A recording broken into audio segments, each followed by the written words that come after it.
just know we're a contradiction. My attire is a contradiction. I got Vans on, a preppy cardigan, my mala, who somebody over here has her mala, right? You've got your, there's east, west, street, whatever, prep, like all kinds of things happen. You should see my boxers, they're crazy.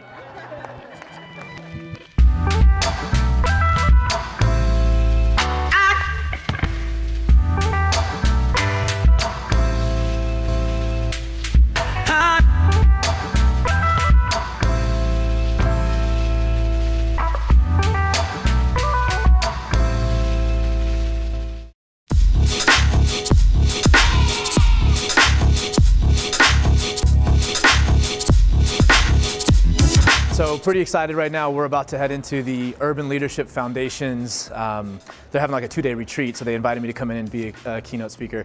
Second year in a row, so I'm really excited because this group is actually like, they're doing some cool stuff. They're about, I'd say 25 to 45-year-olds, all kinds of different industries, and they're learning about business, nonprofit, and politics, which is totally my jam, right?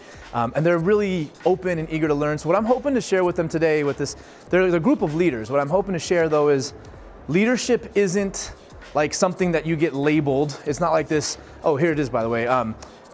It's not just like something you get labeled.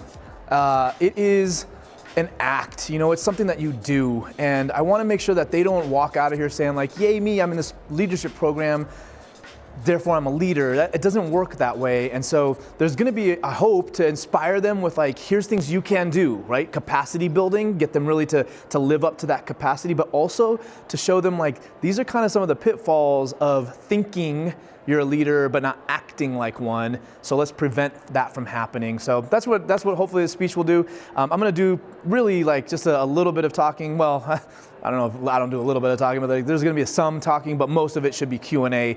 And I'm really hoping that they get everything out of me from this session. So I'm pretty excited. If you guys are ready, well, let's roll in.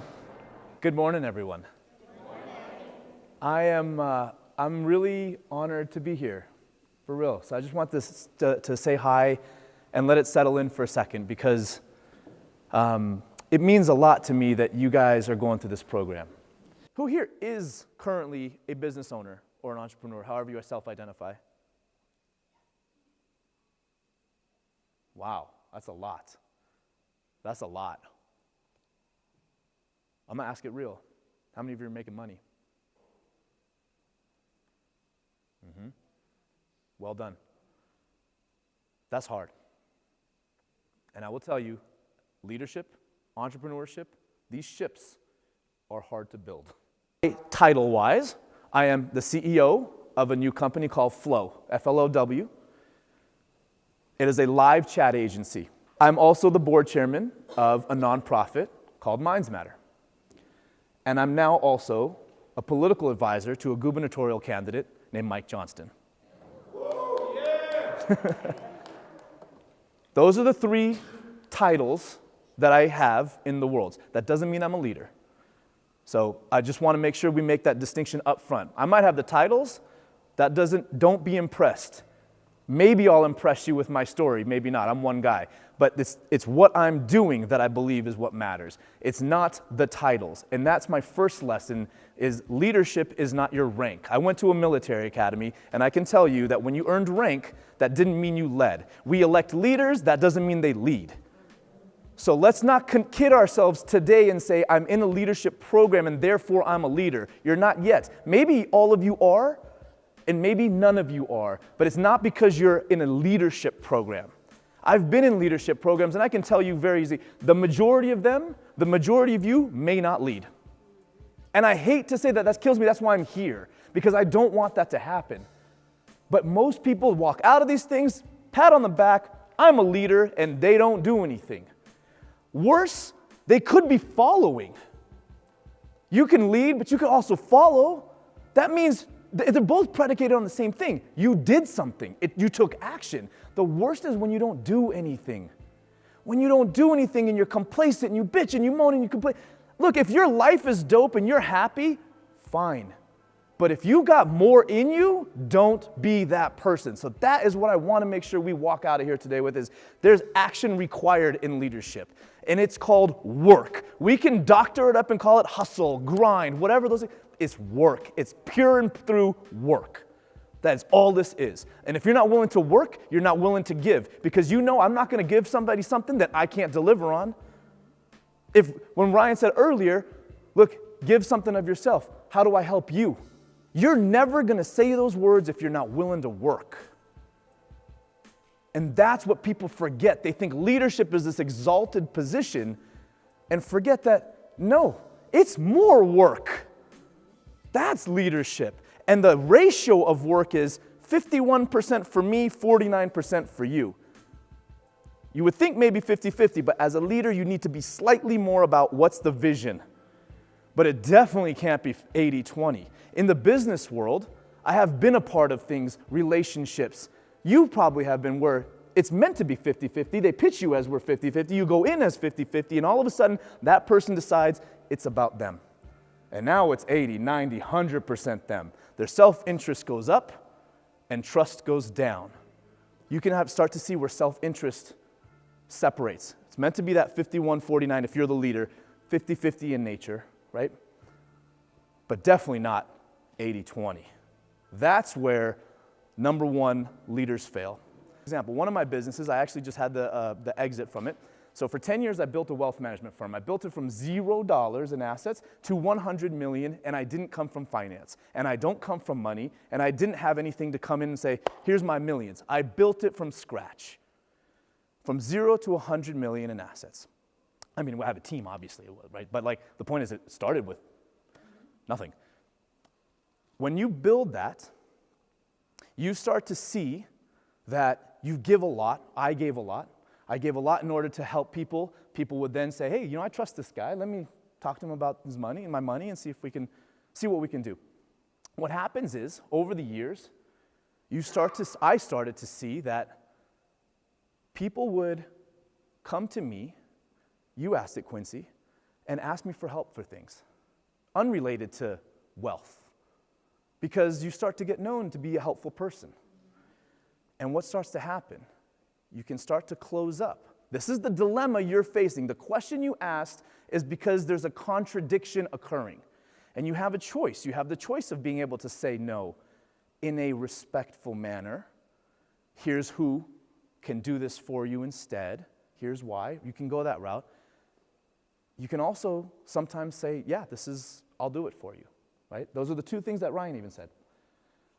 When you start to see that people come to you, you have the fundamental question of, what am I going to do with this? Am I going to help everybody? Am I going to help somebody based on what? Like, what's the criteria? Those are confusing questions, and it happened to me all the time. And I realized I knew one thing. I don't ever want to be out of balance. My balance is simply not work-life balance. It's not that. It's not this type of person or that type of person should get balance of help. It's that net, long-term, I'm more helpful than I'm not. The moments of leadership that come my way happen to look like frustration. They look like dire problems. I'll give you an example. When I started the wealth management business, it was late 2006, so let's pretty much call it 2007. Market crashes a year later. Now, my income went down, and as a startup, so it wasn't already a lot, my income goes down by half. My assets are also invested and go down by half. Now, in that moment, you guys remember, most of you probably remember, what did the world look like? What did it feel like when the market crashed? It was like, holy shit, are we ever getting out of this? And every ounce of scrappy had to come out. Well, through that, I looked at the frustration I was feeling. I physically could read numbers and tell you how frustrating it was. And I said, what's the story we're about to write? Because this is a chapter in life, but what's the story? Look, let's go long here for a second. We need to think short term. We need to make sure we've got income, we've got food, we've got house. We need to make sure that's there. But what's the story that's going to get written? During that time, I doubled the size of our business. In the greatest downturn our generation has seen since 1929, I doubled a wealth management business. Why? I said to myself, this right now proves to everyone out there that they suck at investing. You suck at investing. Prove it to me that you don't, and congratulations. I will totally give you props. But if you suck at it, that's what we do. Double that business. By doubling that business, once the market recovers, now I've got a double base. Market recovers. We're talking some good times. Okay? Prior to that business, I had a web design firm. I built that while I was in college. Rode the wave, baby. 96 through 98, I had a web design firm. Why? Because prior to that, I was a DJ for 9 years.